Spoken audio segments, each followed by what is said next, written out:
Hello everyone, welcome to Straight Talks F1. For once, I felt good about George Russell winning a race. I have felt good about his previous two wins, but this one felt different because this was like a hard earned win for him. He fought for it so hard, took a gamble, went on a one stop strategy when everyone else was going on a two stopper. To take that bold call and to win the race, only for it to get revoked 2 hours later. The sport that F1 is, it's just full of heartbreaks, and at times it doesn't make sporting sense.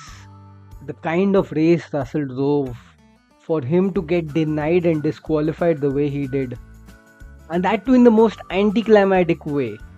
Everything was going well. He took that gamble, it worked, he went on the one stopper, but perhaps he used his tires so much that it went under the minimum weight. But still, Russell's Belgian GP, I think this drive will go down in F1 history. It will definitely for the wrong reasons that it got disqualified and he did not get any points despite winning the race. But it was an impeccable drive, absolutely. There's no doubt about it. And Hamilton drove a good race too. He executed his strategy well with the two stopper, and Mercedes did not have the expectation of fighting for the race win. They were not even expecting a podium. They thought McLaren and Red Bull, they are the two teams who have got the fastest cars. So they will make their way through the pack. Verstappen had a grid penalty. McLaren were in the middle of the pack in 4th and 5th. So Mercedes and even Ferrari, who took pole essentially with Charles Leclerc, they did not expect to fight for the win. But eventually they had to fight for the win because McLaren and Red Bull were stuck in a deadlock. Particularly Norris and Verstappen. But Max Verstappen, that man just loves Spa. In each of the last 3 seasons, he has dominated qualifying at Spa. And this year too he did so 6/10 of a second. He took pole where he wasn't going to start. A 10th place grid drop due to a new engine. So it's become a trilogy for him basically. That he goes fastest in qualifying and then has to take a grid penalty. So I'll talk all about that. But firstly, George Russell losing the Belgian GP by 1.5 kg. I wouldn't have expected to say this, but that's how it's happened. Now, one stop or two stop? That's the question. Before we get into the disqualification and everything, I think understanding what led to that decision by Russell, that's more important. Why he chose for the one stopper while everyone else was going for the two stop. Now, firstly, Mercedes had the pace. Coming into the race, they were looking quick, and the first stint gave that answer. The way Hamilton was overtaking and his pace was, it gave a clear indication that Mercedes were going to fight for the win. And it won't be easy for McLaren or Red Bull to come back at them. And anyways, they were stuck in the middle of the pack. Verstappen especially because of his grid penalty. So here's where strategy got into play, because when the pace is rather similar between 2 or 3 teams, it always comes down to tire strategy and who executes it better. Now Belgium has always been a track where a one-stop strategy pans out. We rarely see two stops in Belgium unless it rains or there's a safety car. This year, the track was resurfaced, there was new asphalt, so that was causing a lot more graining on the soft and the mediums. And the hard tire was mainly a race tire that was viable. Pirelli suggested that 15 to 20 lap stints for the hard tire, that would be the maximum. And the recommended strategy was a two-stopper with different permutations of the soft, the medium and the hards. Mainly the medium and the hards. The soft tire was a choice of starting tire, but it was going to degrade very quickly. It was a C4 tire, so expected.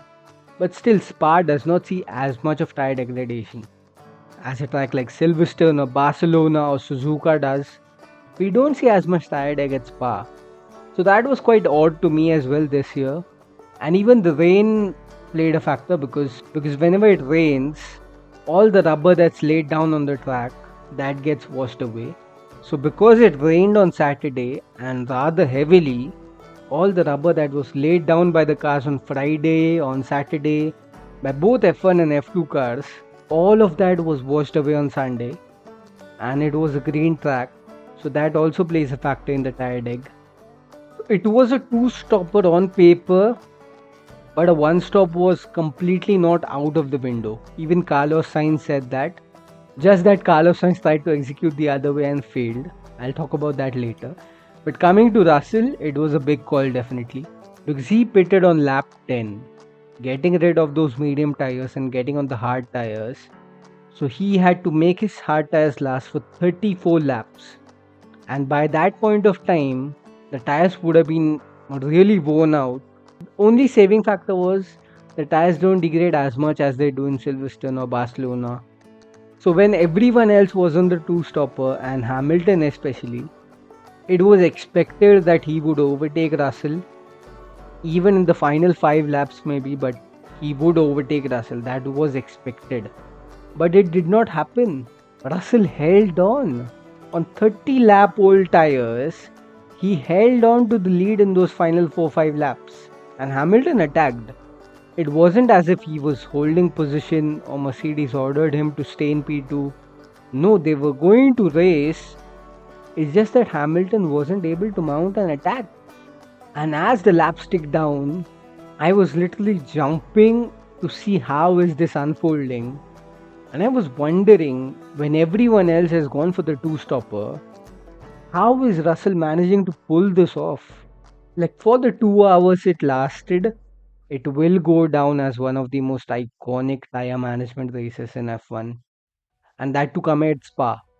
And it was probably too perfect to be true, because, yeah, his car turned out to be 1.5 kg underweight. And I can't imagine that George Russell lost the Belgian GP by 1.5 kg. We say the margin is 5 seconds, 2 seconds, half a second. But how can he lose it by 1.5 kg? But yeah, that's how F1 is. That's how Formula 1 and its technical regulations are. Now, many experts, they said that how it could have happened, that his car is underweight. Ruth Bascom tweeted about it, that the tires could have been used too much, because it's a 34 lap stint. If the tires are going to degrade, as Pirelli suggested, over 15-20 laps, they will certainly degrade more over 34 laps. Even if they don't fall off the cliff, the rubber, the tread will reduce. And it's quite possible, I checked upon this, one Pirelli tire, the front tire weighs about 9.5 kg and the rear tire 11 kg. So you add up all the 4 tires, it's about 40 to 42 kg. So 1.5 kg less than the maximum weight of the car over 4 tires over 34 laps, quite possible. It's about 300-400 grams per tire. So it's not outside the realms of possibility that his car was 1.5 kg underweight. It is mostly down to the tires. I don't see any other reason, and I don't even know how Mercedes could have managed that. They said it was their mistake. So is there anything else over there? Was there a case with fuel usage? Because fuel doesn't count in this. The fuel has to be drained and then the car has to be weighed, and still it has to be above the limit of 798 kgs. So Ruth Bascom saying that it's mostly about the tires makes sense, and everyone else also said the same thing. Even Bernie Collins said the same thing. The tires being worn out too much due to a 34 lap stint is the most likely possibility that Russell's car was underweight. And there was no cool down lap too. Everyone saying there was no cool down lap, or Russell did not do a cool down lap. Now there is no cool down lap at Spa because it is such a long circuit and it is such a long spread out circuit. If you look at Spa from the air, a bird's eye view of it, it is a 7.004 kilometer track. It is a huge track. There are also instances in Spa that when it rains in one part of the track, the other part of the track can be dry. That is the reason, the length of the track, it being more than 7 kilometers. That's the reason there is no cool down lap at Spa, because it will take a lot of time for all the cars to have another lap, and then come back to the pits. So the way they do it is they enter the pit exit and come down the wrong way of the pit lane into Park Ferme. Now, what happens on a cool down lap is the car could have picked up rubber. Now, during the race, a lot of rubber grains fall on the track. So, what happens on a cool down lap is the car could collect those, and that adds to the weight of the car. It is a complete gray area and an acceptable practice that every team does. Could he have collected 1.5 kg of rubber on the car on that one cool down lap? Maybe, maybe not. I would have to become a tire engineer to analyze that really. It could be possible he could have gained some weight. 1.5 kg, I doubt it, but possible. Still, when we look at his tires after the race, they don't look as worn out. And that is because I mentioned that Spa is not as hard on tires as Barcelona or Silverstone or Suzuka. So the tire tread wore off, the rubber wore off, but it wasn't visibly as bad. Let's see, Mercedes could come later next week and give a completely different reason about this underweight issue. As of now, they have accepted that they made a mistake. They haven't commented what could have caused it, but they just said that they made a mistake and they should have kept the car weight in check. But yeah, overall, such a shame to lose a Grand Prix like this, where you win the race on track, you go through the podium proceedings and everything, get the trophy, get the medal, and 2 hours later you get disqualified and you get it all taken away. I mean, it would have been such an embarrassment for Russell to pull off an amazing race. He won Austria, but that wasn't really deserving. He would have said it feels a shock win. It doesn't feel like it's hard earned and earned on merit, especially. This was a race he earned on his merit. He earned on his smarts to take that strategy call, take that gamble, and make it work, only to find out that his car was illegal at the end of the race. But yeah, Hamilton deserved the win. I mean, he drove the best race on the two-stopper. But to think that one-stop strategy was illegal, or it turned out to be illegal because the car went underweight, because Russell used his tires too much. Such crazy things can only happen in F1 perhaps. With the technical nuances and such intricacies with the technical regulations. And Toto Wolff said he would have liked 2 winners in Spa. Well, apparently 2 hours later he got 2 winners in Spa.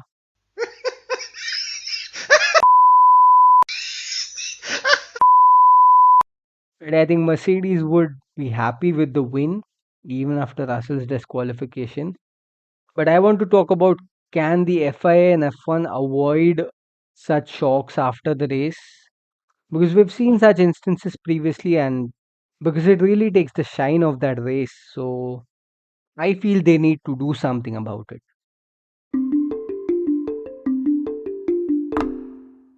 Now, of course, not the first time such a disqualification has happened post race.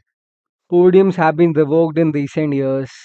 The closest example to this I could give is Hungary 21, when Sebastian Vettel lost his podium, and that too because of not having enough fuel in his car. His car only had 700 ml of fuel, where he was to submit 1 liter of fuel. And Aston Martin could not do anything about it because he had used more fuel. So, due to 0.3 liters of less fuel, he was disqualified. And yeah, that sort of equates maybe to the 1.5 kg underweight story that Russell has in Belgium. Absolutely, it's not the direct comparison over here. I cannot recall, I searched about it, but I cannot find a similar instance of a car being underweight and getting disqualified. I'll still research upon it if I can find it. So far in the lead up to this podcast recording, I haven't. But yeah, such kind of instances about blank checks that Leclerc and Hamilton had last year in Kota, track limits penalties, and of course the weight and fuel checks. Can these happen at least for the top 3 cars before the podium takes place? Because once the trophy presentation happens on the podium, for any one of the top 3 to get disqualified and hand that trophy back to someone else, It's quite embarrassing, be it for any of these reasons. A track limit violation, it's a post-race time penalty, a 5 second or a 10 second one for that. So the driver may drop down the classification out of the podium places. A complete disqualification happens in case of a plank check. If the plank has worn off too much, then of course the weight check that has happened in Russell's case and the fuel check that happened in Vettel's case.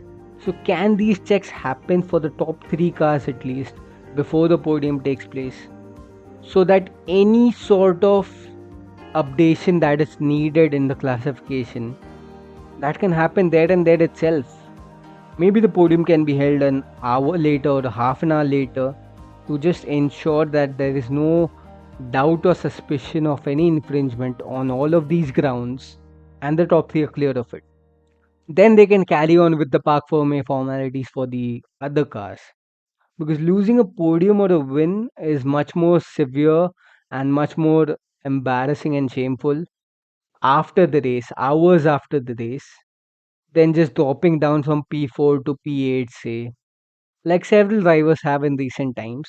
That happens. Track limits violation happens, impeding happens. Alonso got a penalty in Australia for the same.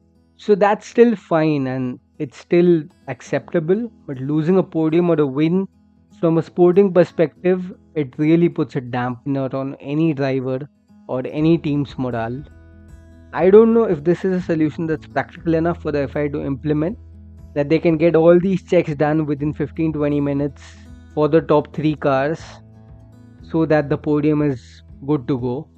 But yeah, that's something they can have a thought at maybe. So to avoid such kind of heartbreaks after the race, the 2017 USGP is a perfect example, I would say, because what happened was Verstappen made an overtake off the track essentially. It was Kimi Raikkonen on the outside on the last lap, and he made that pass around that long right-hander, which symbolizes the turn 8 of Turkey, and he got a 5-second penalty for it. And that penalty came immediately after the race ended. So when Verstappen was in the cool down room, he got informed of that decision and he had to leave the room, and Raikkonen got promoted to the podium. So these kind of things can happen to ensure that the podium sitters are not essentially wrong. You don't hand the trophy to the wrong podium sitter where he's not supposed to be there because he's got a penalty. Usually the drivers and the teams hand over the trophies and it's all in good spirit, but at the end of the day, the one who's handing over the trophy, it must be embarrassing, definitely. And you don't want to give a trophy away to someone else, especially to a competitor. Now, Russell won't have felt as much of pain to give away that trophy to Hamilton because at the end of the day, Mercedes still won the race. The only setback Mercedes had is they lost 18 points off their tally. So that's a setback in the Constructors' Championship and the Drivers' Championship for Russell as well. But as I said earlier, it can avoid the race being a dampener as a whole when we look back at it. That, oh yeah, Russell got disqualified in Belgium 24. So it takes the shine of it, and especially the kind of brilliance Russell showed, you want to remember it as a good memory. He would want to remember it as a good memory. So yeah, let's see what Russell says in Zandvoort. But I really think at least for the top 3 cars, if they can carry out these checks as soon as possible, and if there is any suspicion, they can hold off the podium, get these things sorted, and then have an updated podium, because it really kills the vibe when such decisions happen after the race has ended, like hours after the race. This came 2 hours after the race, so not as late, but when Russell was supposed to go and party, this is the last race before the summer break, so there must have been a party. But yeah, the party definitely got spoiled for Russell. So yeah, hard luck for George Russell. Now Max Verstappen, he was so impeccable on Saturday. The qualifying lap that he did, 6 tenths faster than Charles Leclerc in P2. He threw the gauntlet down. Max Verstappen at Spa-Francorchamps, that is a trilogy. Because every year in the last 3 years, including this one, he's come here, he's got a grid penalty due to an engine or a gearbox, and he's won races. 2022, he won from 14th. Last year, he won from 6th. So this year, when he was starting 11th, due to the 10th place grid drop, everyone expected that he would come through. And it was fair to expect Max Verstappen to make his way through when he's got a grid penalty. He's done that previously. He did that in Hungary in 22, in Belgium in 22, and last year in Belgium again. Even last year's Miami GP, he qualified 9th. That wasn't a grid penalty, but he could not qualify on pole. He was starting 9th, and the way he made his way through the pack, it was just astonishing. So the expectations were right, given what Verstappen has done in recent past. But that's the thing. This year the gap has closed up to Red Bull so much. Mercedes, McLaren, Ferrari, they have caught up Red Bull so much that Verstappen just can't force his way through them. And one more factor this year was they had to set up their car for qualifying. They were looking to qualify higher up the grid, and given the wet conditions on Saturday, it made sense for them to set their car up for qualifying, have higher downforce on the car, and that's where probably Mercedes and McLaren struggled a bit because they had their car set up for the race. McLaren, particularly, they had a lower wing level. They wanted to capitalize on that top speed in the first and the third sector. Red Bull were looking at qualifying and having that higher downforce in the wet conditions. So they capitalized on it because Verstappen wanted to qualify as high as possible. So he got to start 11th. And at the same time they wanted Perez to qualify as high as possible because he's been struggling awfully in qualifying. But all in all, the focus was in Verstappen to get through, and he couldn't because Mercedes and Ferrari were more competitive than they expected, and Red Bull basically were at a deadlock with McLaren. The pace was rather similar and Verstappen got stuck with them. Still, it was a good race for him. A P5 finish, P4 after Russell's disqualification, so he won't mind it. Ideally, he would have liked a podium, maybe a win. But yeah, his Spa trilogy sort of comes to an end. His last 2 years, he won those races from the middle of the pack. This year, he couldn't. Next year, I don't know if he's gonna take a grid penalty or not, but I don't think he will because he would want to win that race next year. Anyways, he's got the next 10 races to follow with McLaren chasing them, and he has to fight hard for every win, for every point, if he wants to retain his Drivers' Championship. Now, as I said, McLaren and Red Bull, they had really similar pace throughout the weekend, and they should have been top contenders. It's just I think Mercedes and Ferrari underestimated themselves.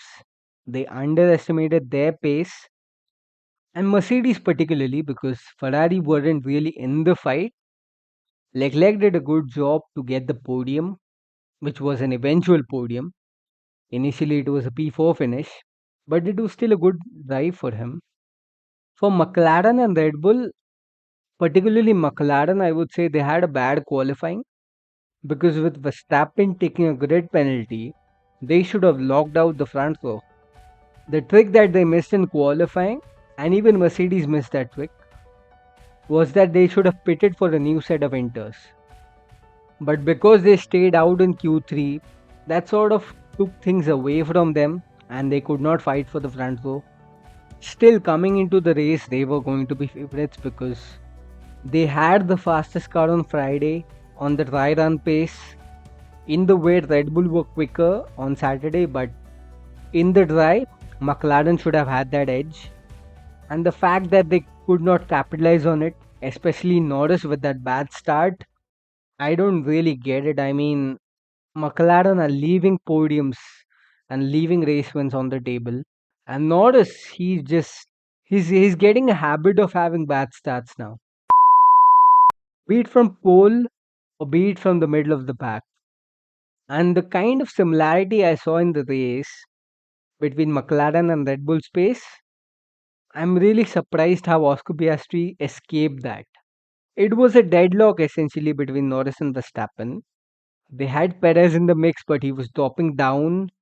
And for Piastri to stay clear of this pack and fight for the podium and eventually have a P2 result in this race, that's commendable.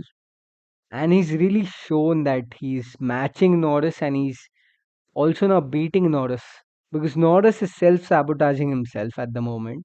He really needs to bring himself into the equation rather than remove himself out of it.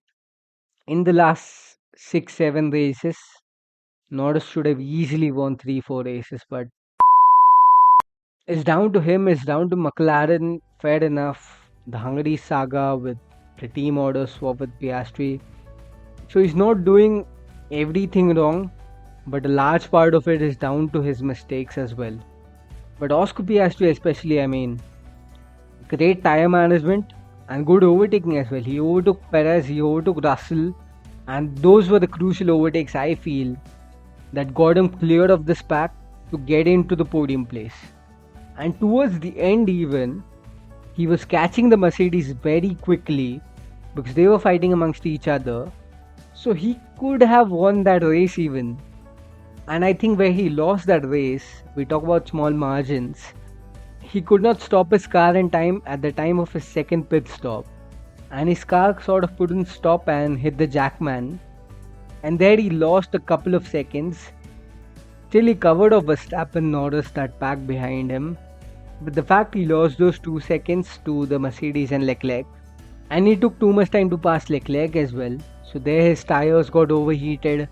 He said that in the post race as well. So yeah, I think those are the things that cost him a race win, I would say. But overall he still did a good race and kept himself in contention. As opposed to Norris, who was just out of contention at the start itself. There was also a theory maybe Piastri could have gone on a one-stopper like Russell. Maybe he could have won the race because he was doing a good job on that second stint. The lap times were good. So maybe could he have pulled off a one-stopper? But given what happened with Russell at the end, I am happy that he did not. Because at the end of the day, he's still P2 and that is a solid result. Had he qualified better, he could have even won the race. But overall, McLaren-Red Bull in a deadlock and Piastri ensuring that he still gets a podium. So that's a really, really good result for Oscar Piastri.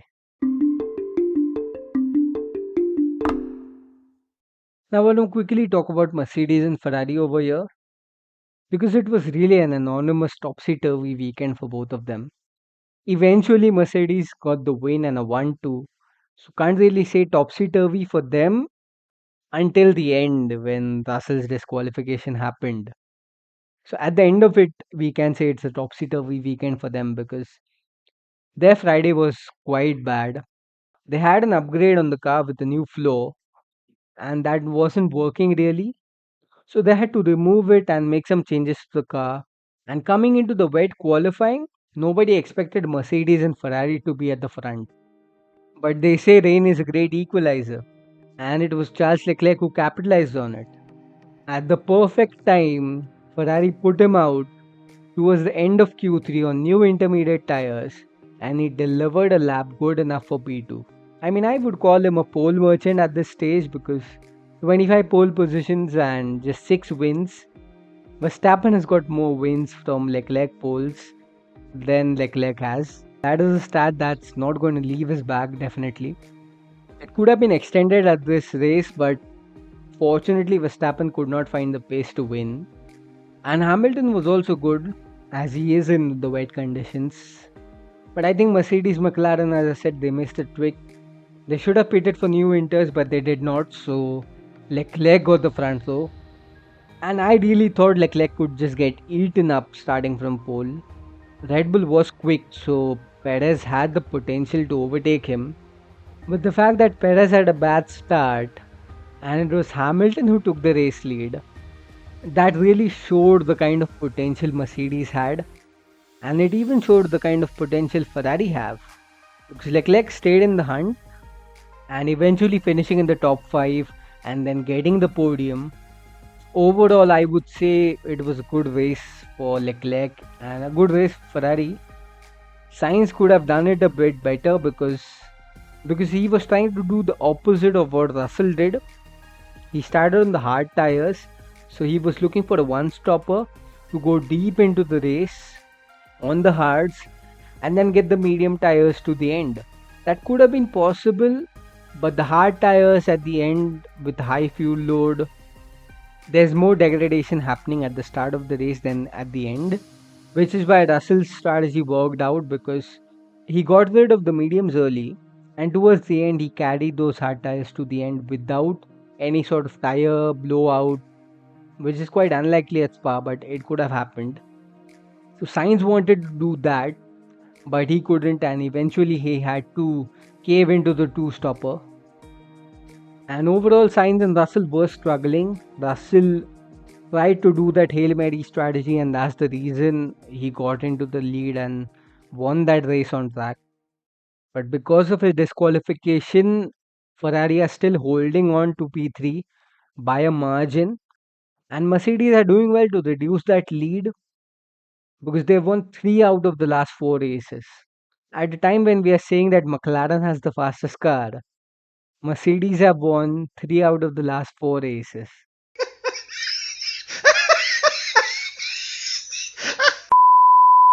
So that's insane to think that at the start of the season, that W15 was struggling so much, and now they have won 3 out of the last 4 races just before the summer break. So it's impeccable, and I feel that McLaren needs to pull their socks up.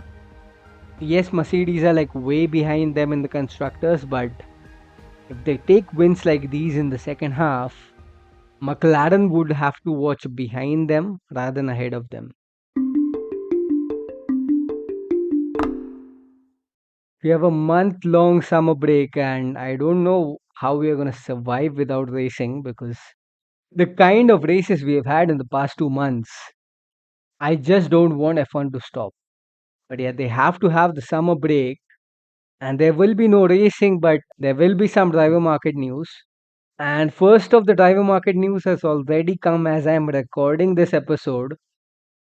Carlos Sainz is going to Williams.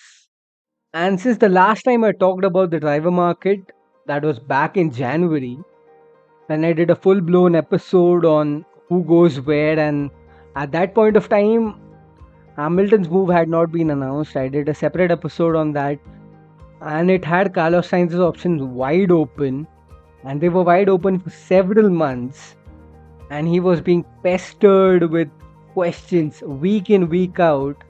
Where are you gonna go? There was Audi, Alpine, Williams, Mercedes, Red Bull.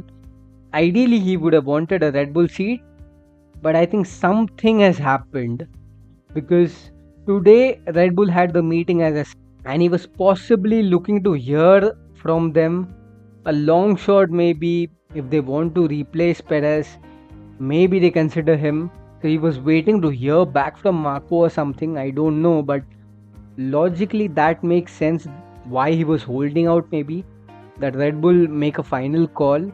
So I don't know what has gone into it, but apart from the Mercedes and Red Bull seats, Williams was the best option, I would say.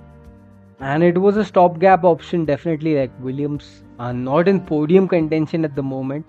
James Vowles is making statements that his heart was set on Sainz and he wants to make Williams a top class team, get them into podium contention in 2026, then maybe looking to fight for wins in the next few years.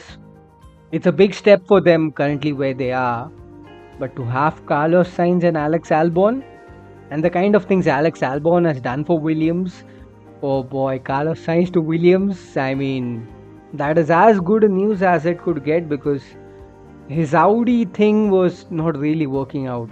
It did not make sense where Sauber is right now.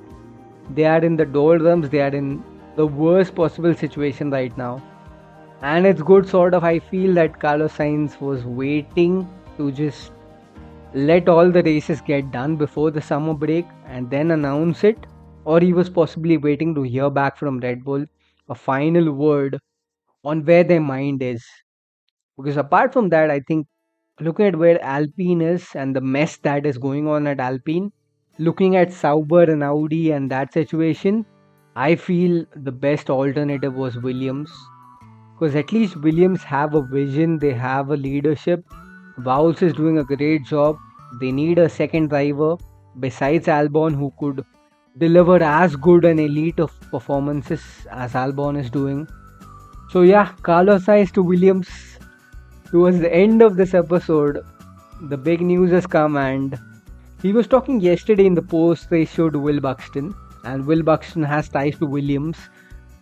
So Carlos was just being coy about it, and he was saying that he doesn't want to talk about it, etc., etc. So Will Buxton was like, "All right, you don't want to talk about it now," but I think they both knew that the announcement was coming. And Will Buxton was rather confident. He had maybe some insider news that Sainz to Williams was happening, irrespective of that link going on the back burner in the past month or so. But James Vowles stated yesterday that, yeah, his heart was set on Sainz and he wants Sainz besides Albon. And he's got Sainz now besides Albon. So, yeah, Williams are in a good place next year, I would say. If they can figure that car out somehow. It's a big step forward, but if they can, with the field so close, man, Carlos Sainz and Alex Albon, that's a lineup. And that lineup can do wonders for them. So yeah, one big point that I was going to speculate over the summer break, but there is a lot going on in this silly season. But yeah, until Zandvoort, I'll be bringing few other episodes, few what if episodes maybe a season review or a race review. With Zandvoort and Monza coming up next, there is a lot to talk about that too. And we are in the midst of a constructors title fight. So McLaren needs to pull their socks up. Red Bull need to figure something out with their drivers and their car. So the summer break is going to be full of talk. And let's see how the driver market shapes up further after Sainz moving out of it and confirming his future for Williams. So the rest of the dominoes will fall in place now. But yeah, for now, that's all from my end. Arigato and stay tuned until next time.